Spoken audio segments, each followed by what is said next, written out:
Kakampi ng bayan. Kasangga ng masa. Kapanalig ng batas at hustisya. Attorney Danny Con. Abogado de Campanilla. Good evening sa lahat po ng mga nanonood sa atin sa ating Signal 101 sa Facebook Live and YouTube. Magandang gabi po sa inyong lahat. Ako po inyong Mare ng Bayan, Mare Yao. Of course, kasama natin, Abogado de Campanilla. Walang iba kundi si Attorney Danny Con. Good evening. Magandang gabi rin sa iyo, Mare. At sa ating mga kababayan, magandang gabi po sa inyong lahat. Ayan. At kung kayo po ay may mga katanungang legal, pwede ho kayong mag-post sa ating Facebook account o kaya naman sa ating YouTube. Kung gusto nyo na makausap kami dito, abay pwede ho kayong mag-iwan ng inyong mga numero via PM, ayan. At kami po ay babalikan namin kayo sa inyong mga katanungan. Okay, hindi man ngayon, basta babalikan ho namin at tutulungan namin kayo. Dahil ito ang mga numbers na pwede ninyong tawagan. Globe 0954-310-0331 at Smart 0961-770-8807. Makikita po ninyo sa monitor sa screen. Ayan. So tawag na po or mag-text na kayo. Ano daw? Or mag-text na kayo. Or may na ano ba talaga? Tagalog at English pinagsama. Okay, sige. Ganyan okay talaga. Na rin. Taglish naman tayo. Taglish naman tayo. O di kaya ay mag-iwan po kayo ng mensahe ha sa aming Facebook page at yun nga nasabi natin kanina sa ating YouTube account. So, how was your day? Today? Siyempre, medyo nakakapagod din, ano? Papagod din. Oo, madali nang mapagod ang lolo mo. Oo. Hindi na yung going. Energizer ang, ay naku, nag-promote, sorry. Oo. Di ibig sabihin parang parang may baterya lang, di ba? Laging may baterya. Walang sumasakit sa kasukasuan. Wala pa naman. Oo. Thank you, Lord. Okay, eto na. Kasi ito, 55 years old, kaedad mo. Oo nga. Medyo matanda lang sa akin ng 5. Ayan. Tingnan mo, bait ko sa'yo, di ba? Sige, itatanong ko lang po kung saan po pwedeng ireklamo. Ang mayor. Oo. Sa iniipit po na lupain na binebenta namin dahil gusto niya po na siyang bumili. Kaso gusto niya 3,000 lamang per square meter at gusto niya presyo, samantalang 12,000 na po per square dito sa aming zonal value na lupa. Sa city. Ay, alam mo, meron akong chichismis sa'yo, ha? Talaga, ito, naku, sana walang nakikinig, ha? Tayong dalawa lang naman, di ba? Ito, minsan ng mga mayor, ha? Totoo yan sinasabi niya. Totoo yan, minsan namimilit. At pandidilatan ka pa kung di mo ibinenta. At ito pa. Tatanggi ka lang naman. Ay, nako, yung iba. Hindi nga nila lupa, hindi pwedeng patayuan dahil ito ay restricted, ika nga. Pero gusto nilang gawing something. Abay pinapatituluhan ang mga lupa. Pwede ba yan? Well, yung kasing lupang walang titulo, pag-aari ng gobyerno yun eh. Pero di ba may tinatawag tayo sa DENR na ito ay anong tawag mo doon? Alienable. Ayan. Disposable. Yan, ko naintindihan. Kapag ikaw ang nakatirik doon sa lupang walang titulo, yan ay lupa ng gobyerno. Pero kapag idineklara ng gobyerno na ito ay alienable at disposable na, yes, ikaw ang may priority na makakuha ng lupa. Kasi matagal ka nang nakaposisyon doon sa lupa. Paano naman kung ang lupa ay hindi pwede talagang lagyan ng something kasi nga, ito ay for example for forestry lamang. Pero ang gusto minsan ng mayor, lalagyan nila ng kung ano-ano at gagawing resort, gagawing ganyan. Pwede ba yun?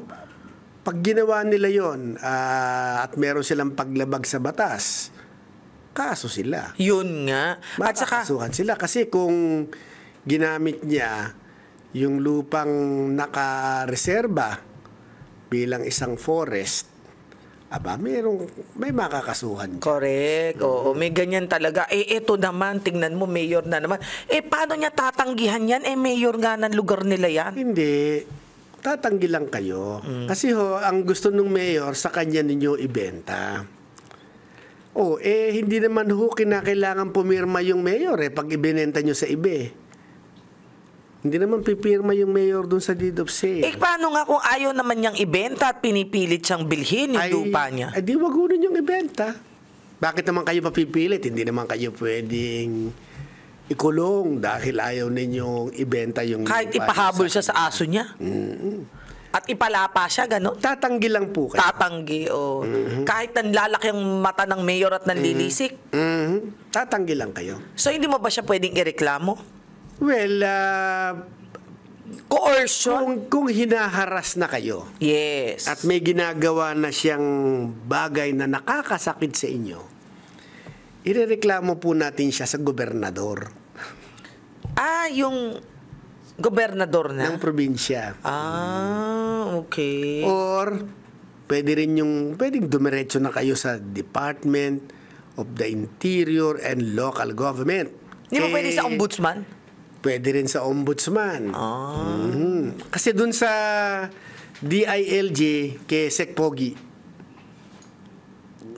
Hindi mo ba kilala si Sec Pogi? Okay. Secretary Remulla. John Vic Remulla. Ang Okay. tawag sa kanya, Sec Pogi. Talaga? Sec Pogi. Sec Pogi. Yun namang gobernador ng Pangasinan. Gob Guapo. Di kayo na mga gwapot pogi.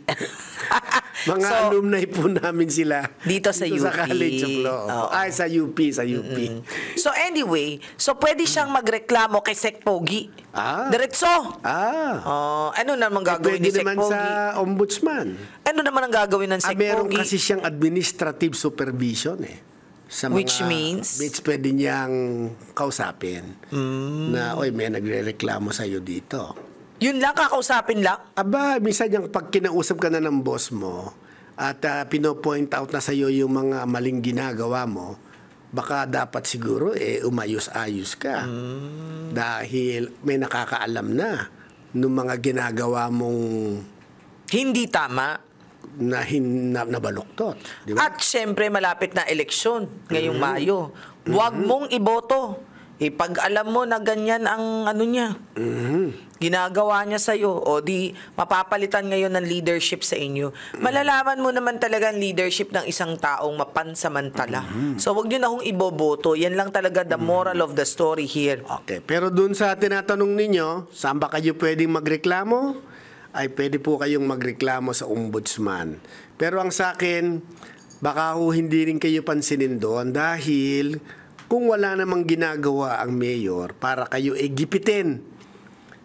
Kasi wala pa siyang sinasabi sa atin na ginigipit na siya. Yes, oo. Pero pag kayo ginigipit na ng mayor, pwede na kayong magpunta sa ombudsman at ilalahad ninyo ang mga panggigipit na ginagawa sa inyo ng mayor sapagkat ayaw ninyong ibenta sa kanya ng mura ang lupa ninyo. Ayan. Hindi pa naman siya nagbe-bring out the cricket. Nako, itong si Ombudsman Martires ay hindi ka sasantuhin niya. Ay, oo. Isa yan hindi ka sasantuhin. Sa pinakamagaling yan. Yes, that's very true. Well, anyway, sana po ay mapayapa ang buhay ninyo dyan. Di totoo yan. Pagka talaga hong ginigipit na kayo, kailangan nyo na magsalita. Sa mga panahon na ganyan, okay lang na magsalita at lumaban. Di ba? Alright, ito naman. Si Lucia, 45 years old, Caloocan City Attorney, saan po ba namin pwedeng ireklamo ang kagawa? Ay, ano ba naman yan? Kanina, Mayor, ito naman kagawad. Sa aming barangay, kasi pinagmumura po niya ang mga bata naglalaro sa harap ng bahay nila. Nagsitakbuhan po ang mga bata, pero nahablot niya po ang pamangking ko at inambahan po ng suntok. 12 anyos lang po yung bata at takot na pong lumabas ng bahay. Na-trauma. Na-trauma yung bata. Kay kagawad. Di reklamo po ninyo kay Kapitan. Friends sila Nakalagay ba dyan? Hindi naman sinabi ko lang. Baka friends sila. Ang hobby mo jumping and wrestling. Oo. Jumping to conclusion and wrestling with your conscience. Oh, yan. Okay yan, hindi nga, paano kung friends sila, kaya nga sila magkasama eh. Oo nga, baka kasi magkapartido sila. Oo, syempre. Kung hindi, di sa akin pakibalitaan po ninyo. Tapos, kung si Kapitan ba ay fair, kagud itong si Kagawad. Hindi, pagkabad, di malas niya, ganon. Pero kung magka-good sila, bakit ka magre-reklamo kay Kapitan? Wag kay Kapitan. Kanino? Good pala sila. Kanino ka magre-reklamo pag hindi kay Kapitan? Di magreklamo kayo. Gusto ko sana sabihin nyo nasa radyo. Pero pwede ho kay Mayor. Pwedeng sa radyo, pwedeng kay Mayor. Pwede naman. Mayor. Ay, pwede yan, di ba? Pero yung radyo at saka media, meron talagang mga sabihin natin na kasi media ngayon medyo malawak eh. Mm-hmm. 'Di ba? Tayo nasa social media. Very accessible. At saka very powerful. Mm-hmm. Pero wag tayong magpapakalap ng fake news. Mm-hmm. 'Yun lang ang wag nating gagawin. Mm-hmm. Pero maraming media components na tumutulong pa rin. Kahit na hindi media component, minsan yung mga social media, katulad natin, nasa social media tayo, tumutulong din tayo. Mm-hmm. So anyway, maraming pwedeng hingan ng tulong kung ganyan yung sitwasyon. Kasi kung siya ay taong gobyerno, dapat nagbibigay siya ng magandang example. Halimbawa. Nagbibigay siya ng magandang halimbawa. Akala ko magbibigay ka ng halimbawa. Ano ba? Okay, sige. Well, anyway, eto na. Si Bea ng Rizal. Alam mo, gusto ko rin yung pangalan na Bea. Bea. Di ba parang artista yan eh. Oo, ang ganda kasi eh. Nung araw kasi yung Bea, palayaw yan. Kasi either Beatrice. Beatrice. Beatitudes. Beata. Ayan. Bakit pag nanggagaling sa'yo, parang di masyado maganda? Bea. Parang lumang pangalan. Alam mo yun? Bea. Bea lang. Pwedeng Genoveva. Tingnan mo, ang pangit. Uy, maganda yung pangalan. Genoveva? Oo. Halika nga dito, Genoveva? Genoveva. Diba? Well, Bebang. Di ba? Hindi Bea, si Chabebang. Eto, hindi siya si Chabebang. Bea, good evening. Hello po, good evening po, Atty. Mare. Tingnan mo ang kanyang boses, hindi Bebang. Hindi ba may artistang Bea? Ay, ang ganda ng boses noon. Ang ganda rin ng mukha. Ano nga bang apelido ng Bea Alonso. Yun. Ayan. Itong sa tunog nitong si Bea, mukhang ang katawan nito ala Bea Alonso. Sige. Bea, tama ba ako? Hindi naman po. Ay, hindi naman po. Konti lang. Konti lang. Humble siya eh. Slight lang. Slight. Ay, Diyos ko, may slight pa siyang nalalaman. Sige. Ano ang tanong mo? Bali, ang question ko po is, ano po ba yung notice of lease pendes? Kasi nakalagay po kasi siya dun sa likod ng titulo ng lupa na balak sana namin bilhin. Mm-hmm. Sabi po kasi ng iba, red flag daw po yun. Ay, totoo po yun. Ano nga ba yun? Notice. Di notice din yun. Pasabi. Pasabi na ito ay... Paalam. Lease pendants na may nakapending na kaso. Lease pendants. Kaya po nakatatak yung lease pendants doon sapagkat ito ay pasabi sa mga tumitingin doon sa lupa na ang lupa ay pinag-aawayan sa kasalukuyan. At ito ay nasa husgado. Okay. Pero kinakailangang malaman po natin na kung yung notice na yon ay talagang pending pa yung kaso. Kasi kadalasan, baka yung kaso tapos na, nanalo na yung nagbebenta sa inyo ng lupa, pero hindi pa niya napapatanggal yung notice of lease pendants. Okay. Kaya kinakailangan magtatanong muna ang inyong abogado, magsisiyasat yan, para malaman niya kung yung bang notice of lease pendants ay nakapending pa ang kaso. Okay, ang tanong ko, attorney, para sa iyo ito, Bea ha, mukhang maraming pera si Bea ha, bibili ng lupa. Okay. Ang tanong ko, yung notice of lease pendants na yan, meron bang nakasulat sa baba na parang case number, chu-chu-chu-chu, Yes, nakalagay doon. nakalagay dun yun. So, pwedeng itanong ng abogado or kahit sila mismo ay mag-imbestiga kung ito ay ano Ano na. pa? Ay tapos na ba? Tapos na. Or pending pa? Ayun. Yung Yeah. pala yun. Notice of lis pendens. Notice of a pending case. Yun ang ibig sabihin sa English noon. I see. Okay, saan ban lupa yan, Bea? Ano po siya bandang Batangas. Ay, oo. dami dyan. Tanungin mo yung nagbebenta, sino ho ba tong kaaway ninyo dito sa kaso na to? Alam niya yun dahil... Siya yung kinasuhan. Okay, so alam niya dapat yun. Oo. At dapat hindi po ninyo bibilin hanggat may nakatatak na notice of lis pendens. Paano matatanggal yung notice of lis pendens? Ay pag natapos ang kaso. Matatanggal ba yon sa mismong titulo pag nagkataon or hindi matatanggal hanggang sa magpalipat-lipat ng titulo? Kapag ka po ito ay binili, halimbawa, ng... Nila Bea, example. Binili nyo. Yung lupang binibili nyo, alam ninyo na may kaso. Kaya nga may notice of lis pendens. Pero pwede naman ninyong bilhin. Kaya lang yung titulo na ibibigay sa inyo ng Register of Deeds, itatatak din niya yung notice of lis pendens. Okay. May mga bumibili kasing ganyan, Yes. Kasi naman, minsan, yung iba sumusugal din. Ay, panalo kayo dito sa kaso na to. So parang nakikita niya, mababa yung presyo. Sige, mababa. kami na lang bahala magtuloy Mababa niyan. naman ang presyo. Oo. Ayusin na lang namin tong kaso. Correct. Diba? May mga ganon. Kasi may kilala ako dyan yumaman, Dahil namimili ng lupang may problema. May problema. Tapos ang gagawin niya, siya na lang yung aayos. Mag-aayos. Tapos pag naayos niya, biglang taas ang presyo. Taas naman ang presyo. Oo, totoo yan, totoo yan.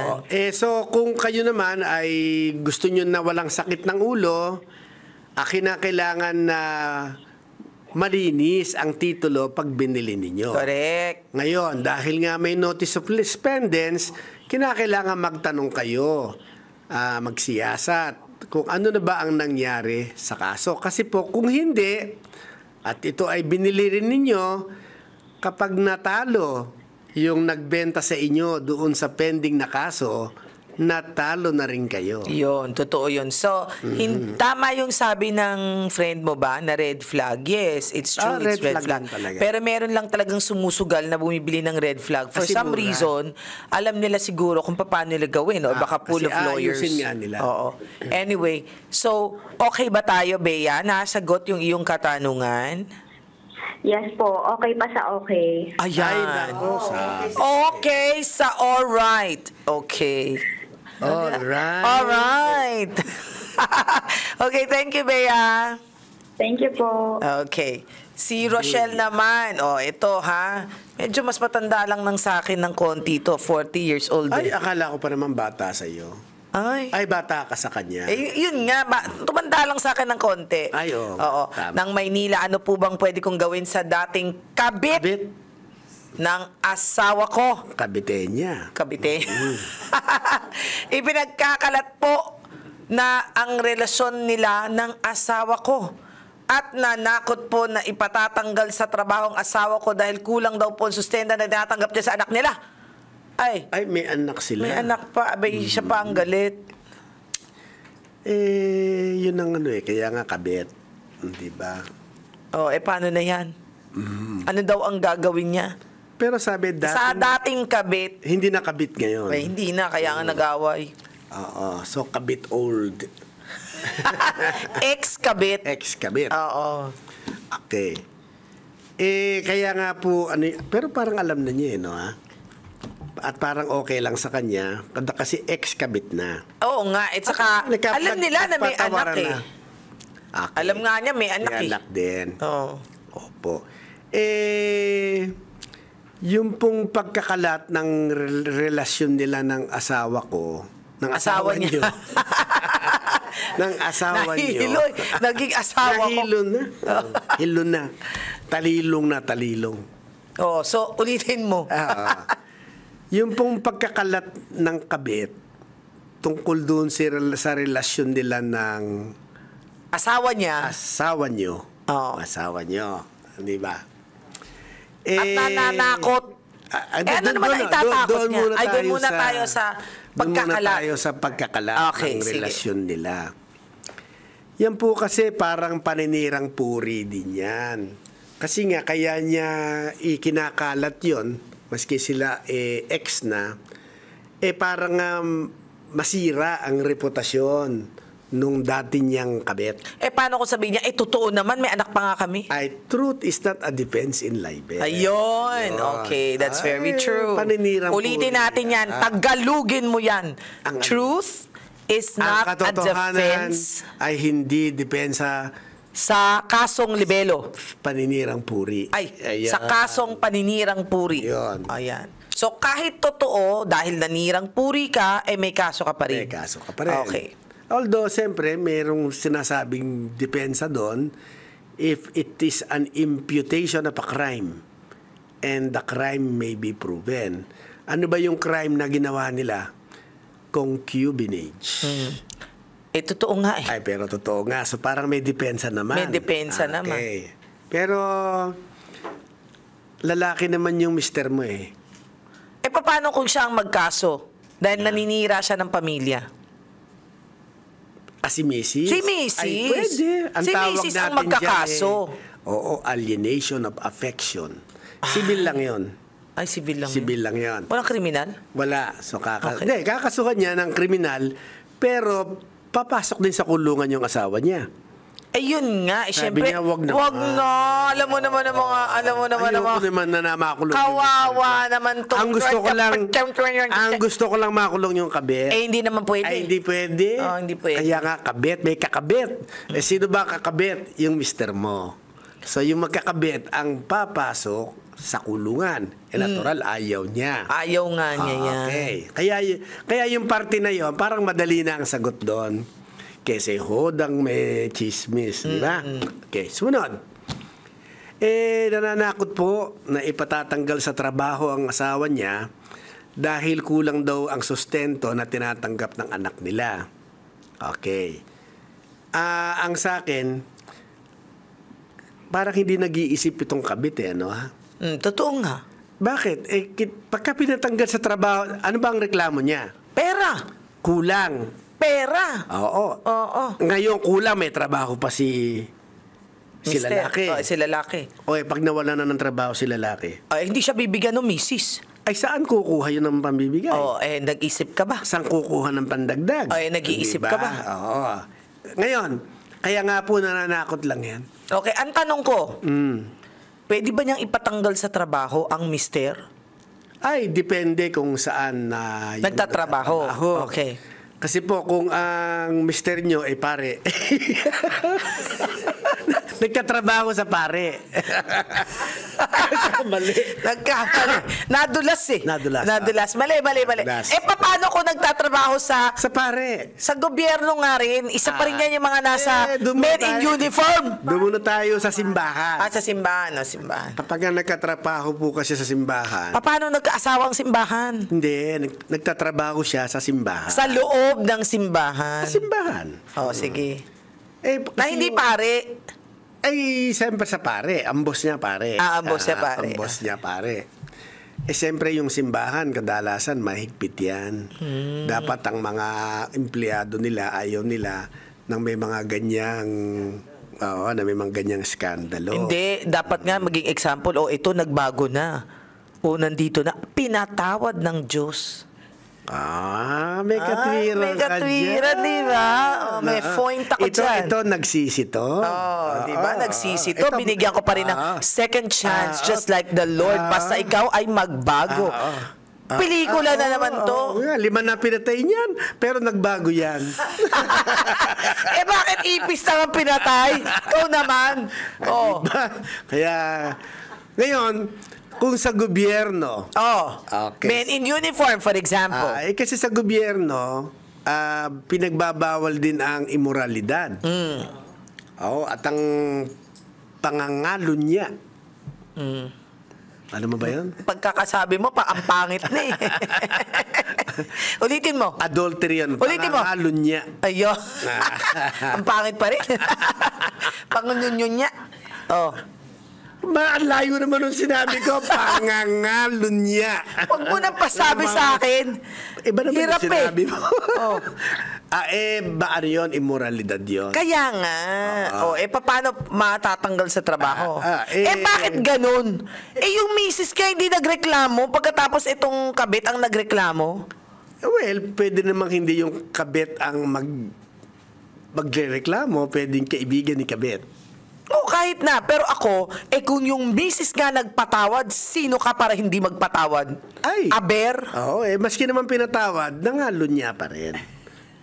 Gumawa pa rin siya ng immoralidad. Hindi nawawala kasi yung immoral na ginawa niya simply because pinatawad siya nung pinagkasalaanan niya. Pero ito na muna ang tanong ko. Di ba, kabit lang naman siya. Sorry lang for the term, ha? Pero ito'y katotohanan na dapat minsan na isasampal natin sa bawat isa. Yung kanyang anak, dan sa pagkakabit niya, hindi ba dapat meron din siyang responsibility doon? Hindi lang dapat sa lalaki yun? Pareho naman sila. So in short, sa makatuwid, okay. kung ang gastos ng bata ay 10,000 for example, so hindi naman dapat lahat kunin sa lalaki yun, di ba? Yeah. Maliban na nga lamang kung halimbawa sinasabi nung dating kabit, wala naman akong trabaho. Hindi ko problema. Hanggat wala akong trabaho, naghahanap naman ako, paano yung bata? Hindi ba dapat 50-50 nga yun? Oo nga. Hindi naman siya asawa. Pero kung wala, hindi naman yung bata, walang pakialam doon kung asal o hindi kasal ang mga magulang. Walang kasalanan yung bata. Pero ibig ko sabihin, so I think, wag mong parusahan yung bata. No, I'm not saying about the child. But what I'm saying is, so kung lahat ng mga inanakan, naanakan, ganun ang magiging logic ng batas, that's very unfair for the wife. Well, kinakailangang sempreng ipatunayan na naman nung kabit na siya ay naghahanap ng trabaho. At hindi siya makakuha ng trabaho pa dahil nag-aalaga pa siya ng bata. Nagpapasuso. Diba ng bata? Wapakils. Ano yan? Di mo alam, no? Hindi ko kala mo, ikaw, nyunya ka dyan. Yung wapakils, di mo naintindihan, di ba? Ano ba yung wapakers? Wapakialam. Di ba tama? Wako cares. Tingnan mo, may bokabularyo kang sarili. Wako cares. Anyway, sige. Sa madalit sabi, wala ho akong trabaho. Okay, may sakit ho ako. Paano ako magtatrabaho? Yung bata, hindi naman pwedeng kalahati lang yung kakainin niya kasi kalahati lang yung nagsusustento sa kanya. Hindi pwede yun. So, pwedeng hingin lahat ang sustento dun sa... Ang sama ng loob ng texter. Ang sama ng loob ng texter. Dahil? Kasi siya yung Oo nga. Pero, patatanggal nga yung asawa mo sa trabaho Di ba? Pero I think lang naman ha. I think. Kaya nga minsan mahirap magkamali. But sino nga ba naman tayo? Lahat naman tayo nagkakamali. Diba? Nagkaroon na ng bunga ang kanyang pagkakamali. Karoon na ng anak. At yung bata, walang kasalanan yon. Hindi po pwedeng parusahan o magdusa yung bata dahil sa yung bata bunga ng ipinagbabawal. Basta ako, share kayo. Share sila. Share. Lahat share. Dahil dalawa kayong gumawa. The reverse ay pwedeng mangyari. Kung halimbawa pinatanggal niya si mister sa trabaho, di walang kita. Siya ang kumita. Ikaw kayo magbayad. Siya ngayon Sige. lahat ang gagastos. Sige. Hanggat walang nakikitang trabaho si mister. Pues, misis, huwag mo na siyang pagtrabahuhin. Ikaw na lang ang magtrabaho. Kawawa naman yung misis. naman si misis. Ay, nako naman. Kaya nga, alam natin na mahirap ang buhay. Yan talaga yung masakit sa ulo. Moral lesson ng story? Ano? Ay, naku po. Huwag kang magpahuli. Hindi. Huwag kang magkaanak. Ay, Ano? lagi kayong mabait. Yan. Parang ako, mabait lagi. Yan. Mabait Ang ganda ng ngiti mo, ah. Sige. Yan po, ha. Diyan na nagtatapos ang aming programa. Maraming salamat po sa pagsama nyo sa amin. And of course, as always, kung kayo po may mga katanungang legal, pwede kayong mag-text sa amin at syempre, pwede rin namin kayong tawagan. Hanggang sa susunod po, ako po inyong Mare ng Bayan, Mariao. Attorney Danny Con po, abogado de Campanilla ng Bayan, hanggang sa susunod po nating episode. Be good. I'm always good.